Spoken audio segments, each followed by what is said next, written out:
안녕하십니까. 저는 중앙대학교 이대영 교수입니다. 포스트 코로나가 유입할 새로운 세상에 대해서 제가 이제 발제를 했는데요. 이 포스트 코로나를 단순히 4차 산업혁명이 좀 앞당겨질 것이다라고 생각하지 않는 편입니다. 저는 그래서 이 포스트 코로나 시대를 과감하게 좀 예측해 본 겁니다. 본고가 이 비트 시대가 무엇인지에 대해서 쭉 설명을 하고 있는데요. 비트는 아톰과 다릅니다. 아톰은 부피와 질량이 있지만 비트는 부피와 질량을 갖지 않은 정보의 세계입니다. 그러니까 아톰의 삶과 대별되는 삶이 비트의 삶입니다. 이 비트 시대는 크게 세 가지 키워드로 압축을 할 수가 있습니다. 첫째가 비트라이프입니다. 두 번째는 비트닉스, 세 번째는 비티아입니다. 이 비트닉스 문명의 완결판으로 네트 국가인 비티아가 등장하기까지 그 과정을 제가 설명을 해드리도록 하겠습니다. 첫째, 아톰 시대에서 비트 시대로 바뀐다. 이게 무엇을 의미하는 거냐면요. 과거의 인류의 우리 삶이 물질의 삶, 원자의 삶이었다면 이제는 비물질의 세계, 즉 정보의 세계인 비트의 삶으로 전환이 된다는 겁니다. 이게 문명의 대전환을 의미합니다. 호모사피엔스의 문명사는 제가 본고에 써놨지만 크게 5덩어리로 나눌 수 있습니다. 그 5덩어리 중에 마지막 시기, 이 현 시기가 인류 문명의 5차 문명기입니다. 이 5차 문명기는 기술혁명의 사춘기라고 저는 따로 부릅니다. 기술혁명의 사춘기. 그러니까 동물 생장 곡선이 이렇게 S자로 올라가죠.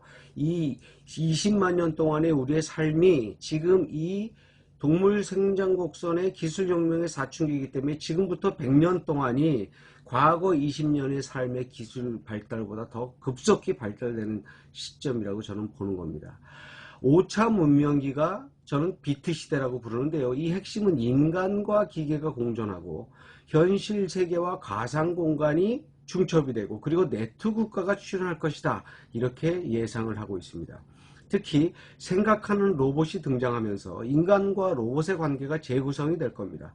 나노 로봇 수십억 개가 몸과 뇌의 혈류를 타고 흐르면서 DNA의 오류를 수정하고 우리를 아주 오래 살게 만들 것이며 더욱이 기억 공유기라는 것이 만들어지면서 상대의 생각을 텔레파시로 마치 와이파이로 공유할 수도 있고 또 인공자궁이 탄생하면서 복제하듯이 생명체가 탄생할 수도 있습니다.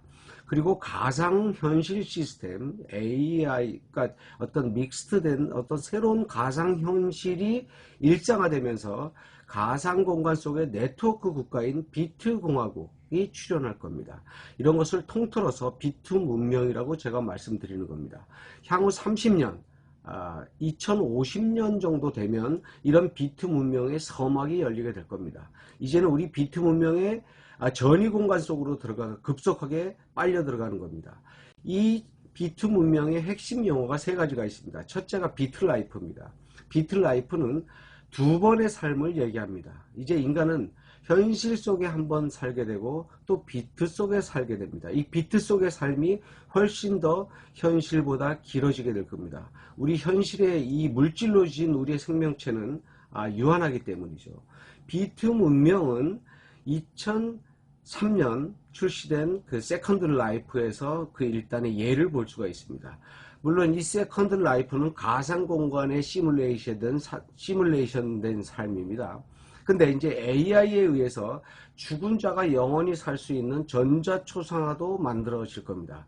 우리는 집집마다 초상화가 있죠. 아버지, 할아버지, 증조할아버지, 고조할아버지의 사진인데 그 사진이 인공지능이 장착돼서 우리와 계속 선대의 지혜를 주고받는 시대가 올 겁니다. 그러면 그 초상화 속에 있는 인간은 죽었느냐 살았느냐 판단할 수가 없는 거죠.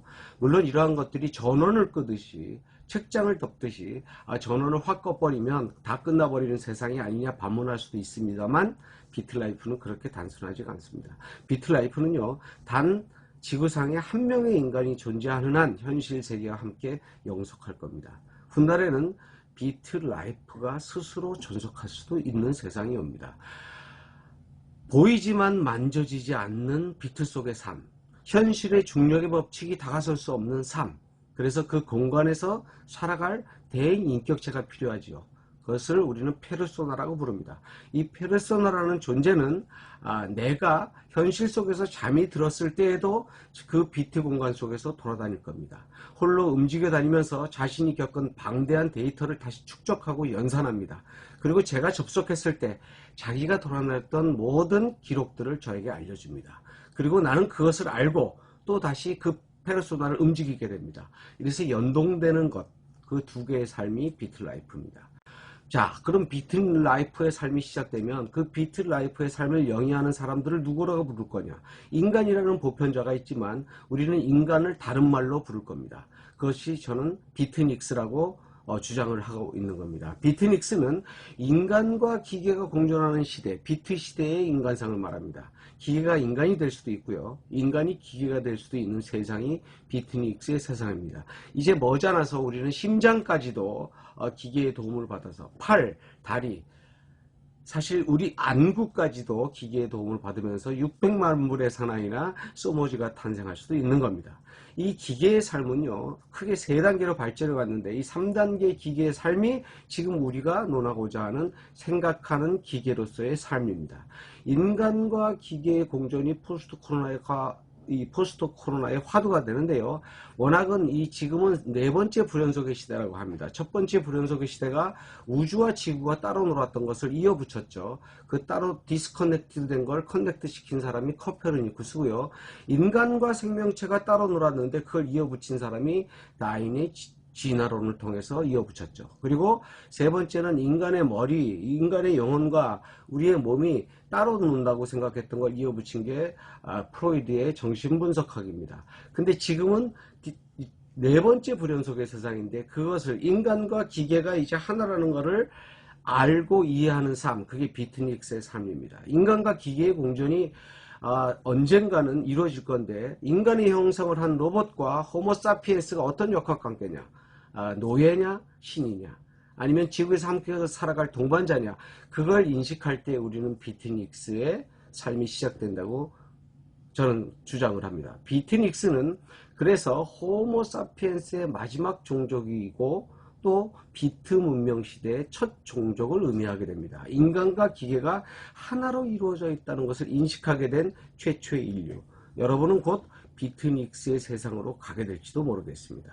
세 번째는 비티아입니다. 비트닉스들이 살아가는 네트 속에서 구성된, 정보의 세계에서 구성된 우리 현실의 삶이 아닌 비트 국가의 삶입니다.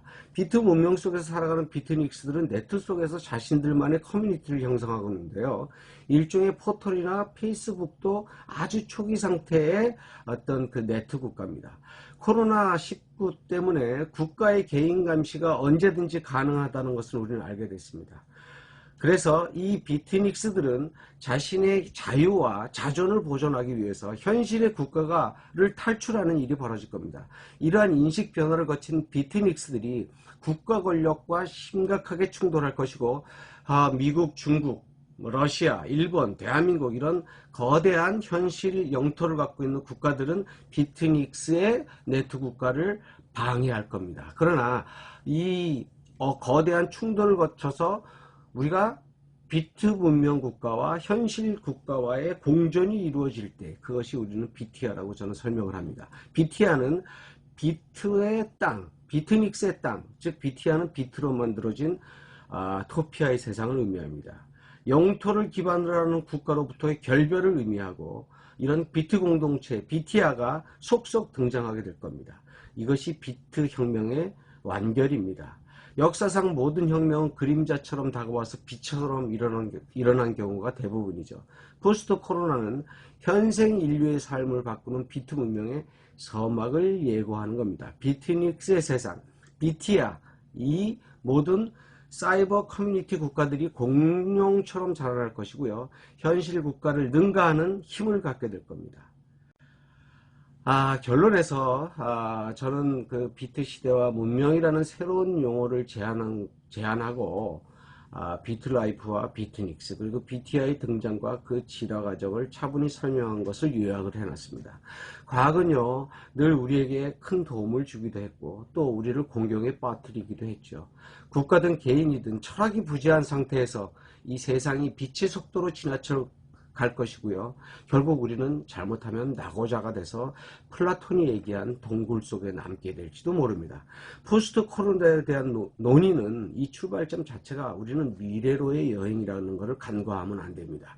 아무리 통제하려고 해도 거부할 수 없는 미래가 다가옵니다. 수동적으로 대응하지 말고 좀 더 선제적으로 잘 설계된 미래를 찾아서 우리가 함께 떠나야 할 때가 되었다고 생각합니다. 비트 문명의 어떤 시발점을 우리 문명의 발화를 우리 대한민국에서 처음으로 시작했으면 하는 게 어떨까 하는 게 제 바람입니다. 이것으로 제 발제를 마치겠습니다. 안녕하세요. 한선재단의 선진여성위원회 위원장을 맡고 있는 손숙미입니다. 오늘 저는 포스트 코로나 시대와 양성평등이라는 제목으로 발표를 해보겠습니다. 2019년도에 중국에서 발생했던 코로나19가 이제는 세계적으로 퍼져서 팬데믹이 되었는데요.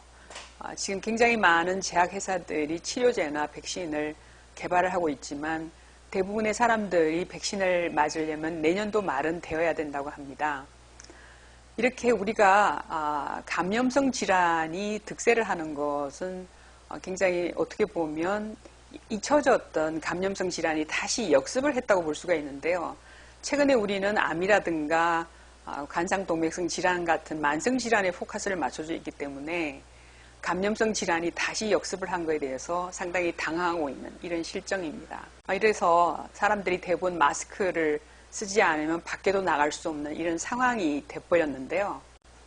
그래서 왜 이렇게 코로나19가 변종 바이러스에 의해서 자꾸 생기나 이런 거는 어떤 학자들은 우리 인간이 지구의 생태계를 파괴했기 때문에 끊임없이 이런 변종 바이러스가 생기면서 새로운 감염성 질병이 생기는 거 아닌가. 그래서 이거는 우리 인간이 지구 생태계를 파괴한 데 대한 지구의 경고가 아닌가 이런 시각도 있습니다.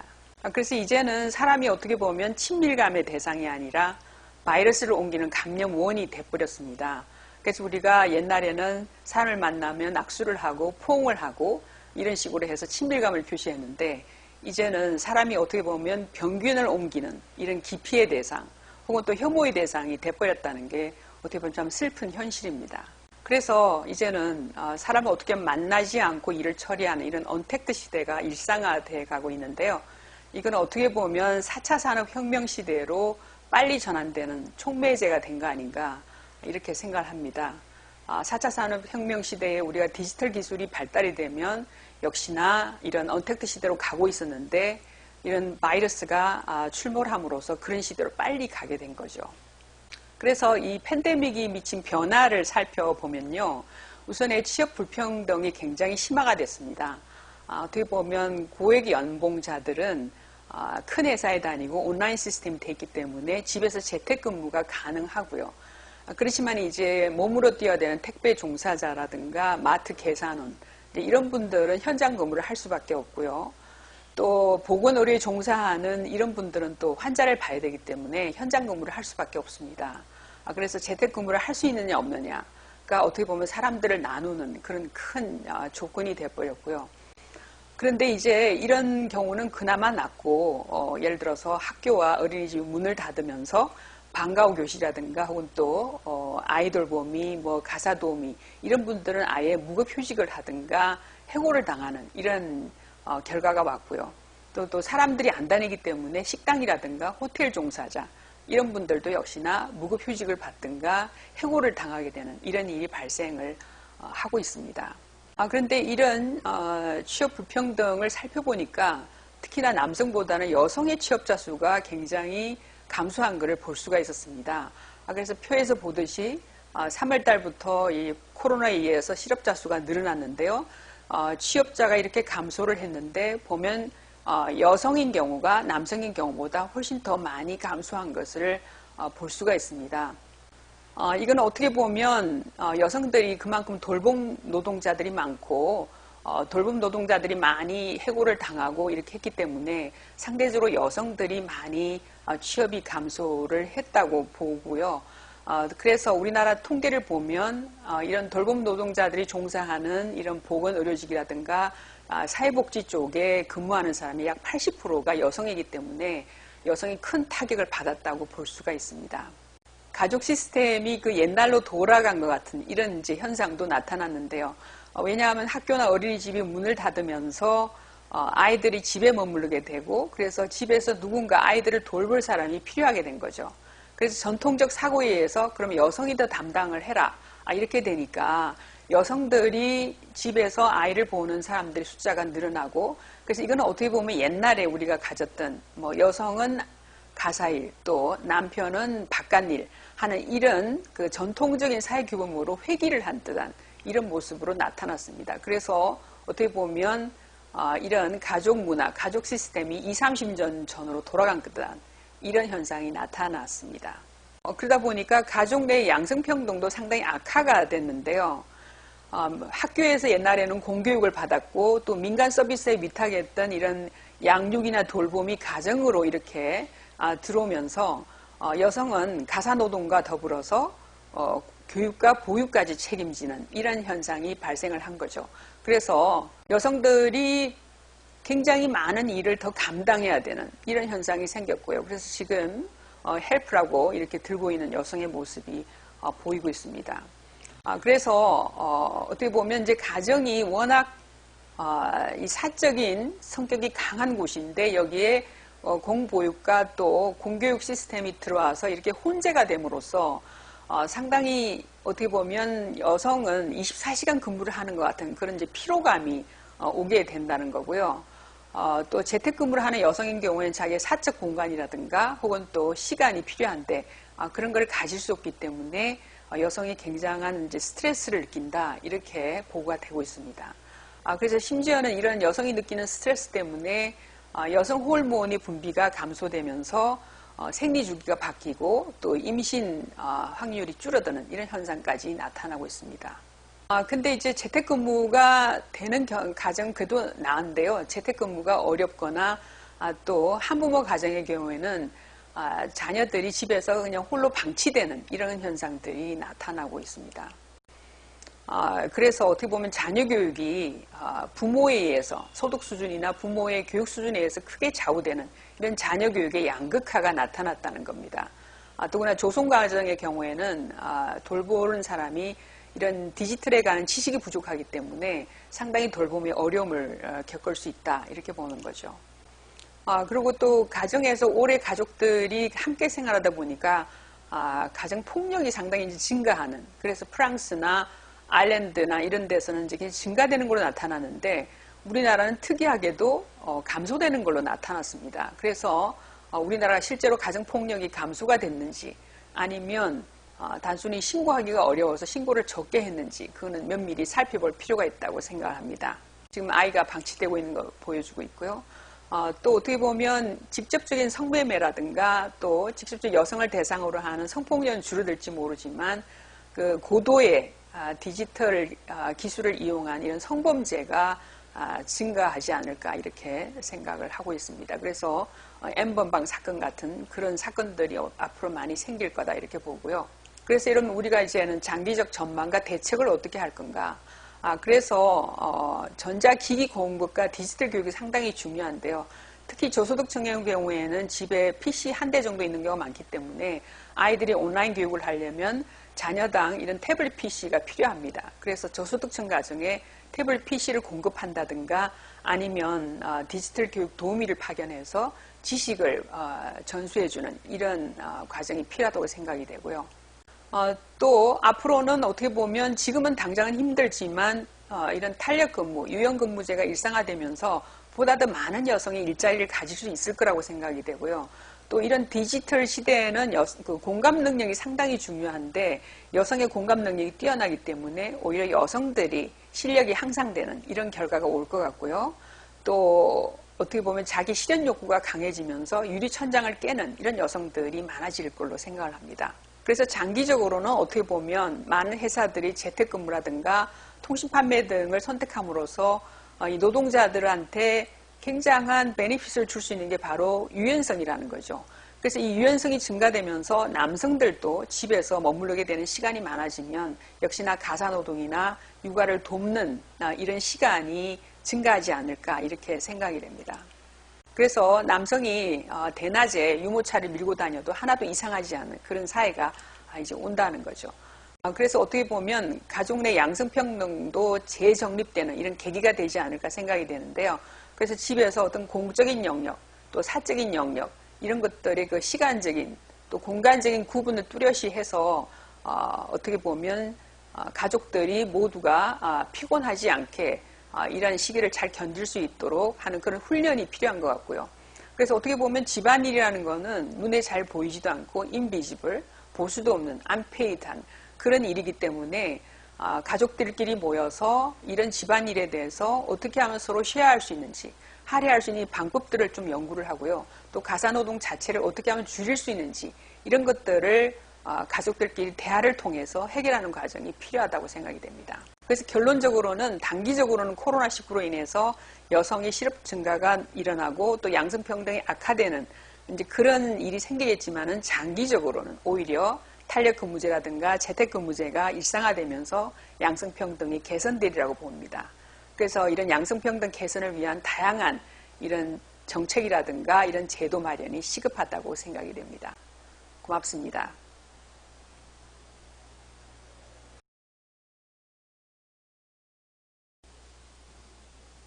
안녕하세요.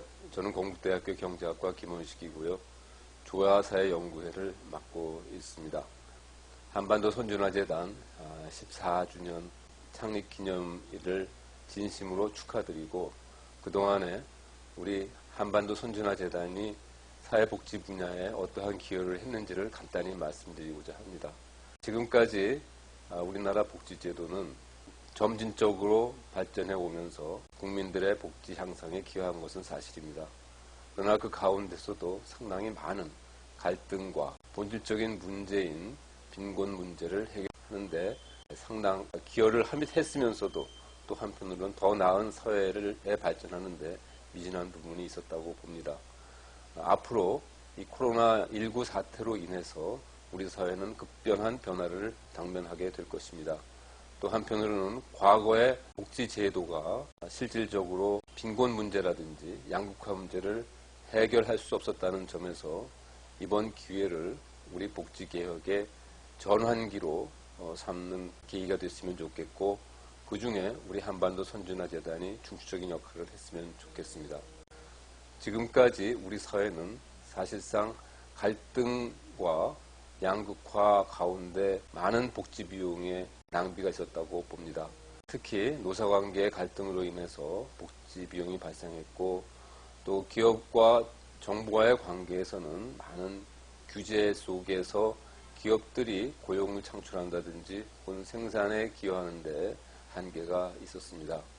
이러한 갈등 비용은 결과적으로 우리 복지 비용의 증가로 나타났기 때문에 코로나19 사태 이후에는 기업과 개인과 정부 간의 사회적 대타협이 이루어지지 않으면 안 된다고 생각이 듭니다. 지금까지 가계와 기업은 고용을 중심으로 해서 극단적, 적대적 노사관계가 형성이 되었었고요. 기업과 정부는 서로 헤게모니 중심의 규제개혁 갈등이 있었습니다. 또 한편으로는 기업과 개인과 정부 간에 있어서는 어떻게 하면 자신의 노후 보장을 많이 받아낼 수 있을지, 어떻게 하면 복지비를 많이 받아내는 것이 좋은 것인지에 대한 갈등 구조가 있었습니다. 그러나 이제는 이러한 갈등 구조 하에서 우리가 지속적인 성장을 할 수도 없고 또 한편으로는 복지를 개선시킬 수가 없습니다. 기업과 개인들 관련돼서 고용에서 노사 협력적인 관계가 구축이 돼야 될 것이고 기업과 정부 간의 관계에 있어서는 탈규제라는 기업들이 자유로이 경제활동을 할 수 있는 상황이 만들어져야 될 것이고 가계와 정부 간에 있어서는 사회복지가 기초적이고 가장 최후의 복지 보장이라는 관점을 서로 이해해서 협력하는 것이 필요하다고 봅니다. 이를 위해서는 기업에 있어서는 창조적인 사업이 가능할 수 있는 젊은이들의 기업가 정신을 유도해야 할 것이고, 개인 간의 관계에 있어서는 개인의 기회를 보장함으로써 누구든지 빈곤 문제를 자력으로 해결하고 보다 나은 생활을 유지할 수 있도록 해야 할 것입니다. 또한 정부에 있어서는 공정한 기회를 모든 기업과 국민들에게 보장을 해서 공정한 사회를 이루는 것이 필요하다고 봅니다.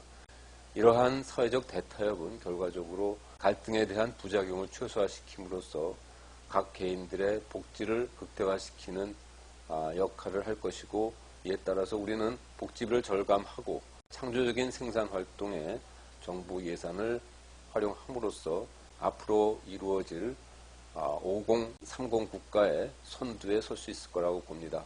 5천만 인구, 1인당 국민소득이 3만 불 이상인 나라는 세계에 7개 국가밖에 없습니다. 이제 5030 국가에 진입했지만은 우리는 5030 국가의 선두가 설 수 있는 복지국가가 되는데 한반도 선진화 재단이 앞장섰으면 좋겠습니다. 감사합니다.